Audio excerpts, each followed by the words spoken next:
The Commencement Advisory Committee is charged each year with conducting a campus-wide search to select a graduating student to deliver a message on behalf of the entire graduating class.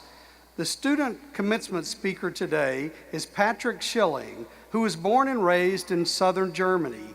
He came to North Carolina State in 2016 as a student in the Poole College of Management's International Business Dual Degree Program and is graduating with a Bachelor of Science degree in Business Administration from NC State and an International Management degree from the ESB Business School in Germany.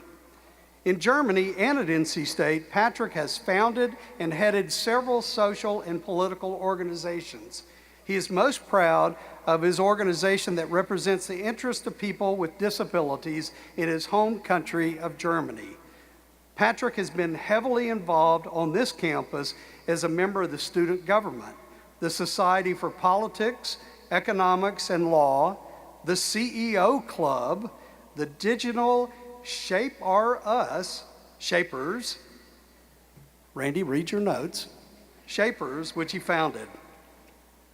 Along with his own campus endeavors, Patrick has held internships with several consultancies and startups, including SAP at its U.S. headquarters. Patrick is dedicated to reducing prejudices and creating equal opportunity through political and technological advancement. After graduation, Patrick will enter the workforce as an associate account strategist at Google's European headquarters in Dublin. Please welcome our student speaker, Mr. Patrick Schilling.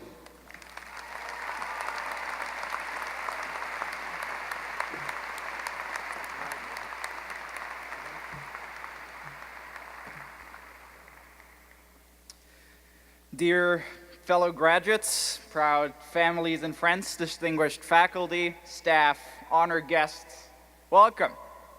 Welcome to the NC State University Spring 2018 graduation ceremony. It is my honor to welcome all of you to this very special event on this very special day at this very special place. Today, we celebrate both where we've been and where we will be going. Today we get a glimpse of the many doors of opportunity that have been and will be open for us. We can already imagine how they will lead us outside of these sacred halls to new experiences, new hopes, and new beginnings. And we can also already see these experiences awaiting us come with their own challenges, which we will inevitably need to tackle on our way to success. But we can look back as we sit here to our time at NC State and be most certain that we have been equipped with the skills and the tools to meet those challenges, that we've been equipped to go out there and do great things and to change the world. And we cannot thank our fantastic faculty, the staff, the leadership, and everyone involved enough for their wisdom and the insight that they have provided us with. Let us then reflect on our own intellectual and personal growth that we have experienced here at NC State. I want you to think back to the person you were when you started your degree and compare that to who you are in this moment. Know that the moment you're most proud of shaped you. Realize that the people around you spent the most time with became a part of you. Be aware that you grew with every hurdle that you faced and with every border you have transcended. And hold it dear to your heart that ultimately you became more resilient with every time that you have felt a setback. Such a setback that helped me grow occurred when I first arrived at NC State. I was born and raised in Germany and transferred to the United States in August 2016. And even though I had already completed 2 years of study, when I started here, I still felt that same sense of magic nervousness that is inherent to any new beginning and that helps us achieve our best. What would be expected of me? Would I be strong enough to meet the expectations? It was the week before the start of classes, and these thoughts were ever present in my mind. So to clear my head of these worries, I decided that I would drive with my electric wheelchair around campus. It was evening, and I was enjoying all the quiet of the campus. And as I passed Hunt Library, Carmichael, Tally, the Brickyard, D.H. Hill, and all the other signs that we love so much. I made my way up to Hillsborough Street. I found myself at this beautiful site that I would only later on learn to be the bell tower. But all of a sudden I realized that I also found myself there with 2 dead wheelchair batteries. It was very late at night and Hillsborough Street was entirely empty. And in that situation, all the nervousness, all the anxiety, all the uncertainty that I tried to clear my head from overwhelmed me with an intensity that I had never felt before. Here I was, in a foreign country with 2 dead wheelchair batteries. No parents I could call for help. No friends I could call to give me a ride. No Uber I could order. No one on the street I could ask for help.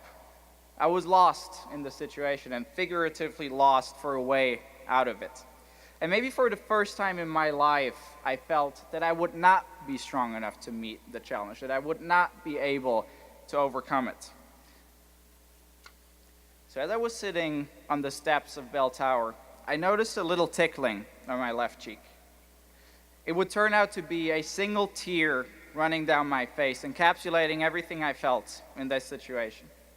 And that tear, my dear fellow graduates, is one that has run down all of our faces at one point or another in our lives. We all have felt devastated. We all know how draining and how discouraging it can be to feel lost. But as that tear carries discouragement, it can also carry away our fear and return our hope, return our strength. In the darkest of time, we are reminded the most of the strength of our will. So as that tear left me, what returned was a phrase that my father would always say to me in German. Stillstand ist Rückschritt. Sitting still means going back. Not doing anything in the face of your challenges will ultimately signal defeat. So what returned as I sat there and remembered my father's quote was the realization that giving up would not be an option. That accepting defeat could not be something we as individuals or as a generation could ever accept.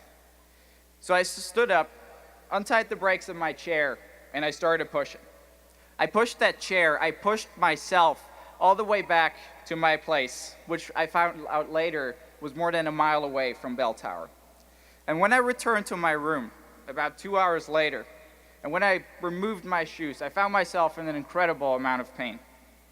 But every last second of it was a testimony to the sheer will, to the sheer determination I had shown in that moment to overcome the challenge ahead of me.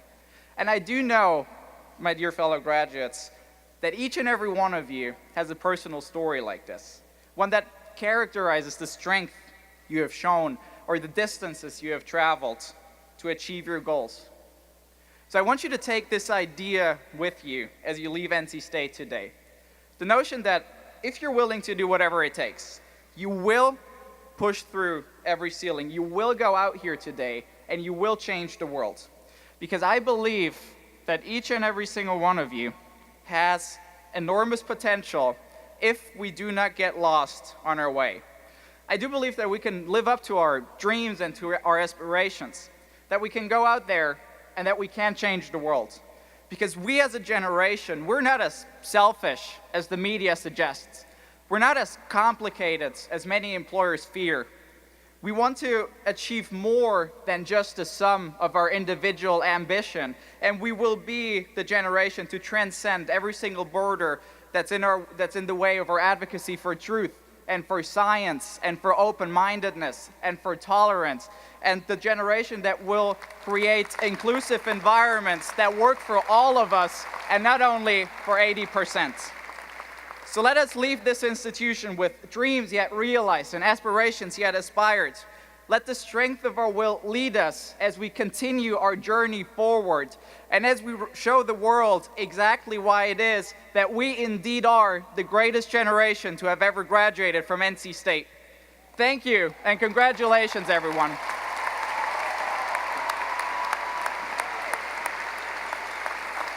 Great job. Fantastic.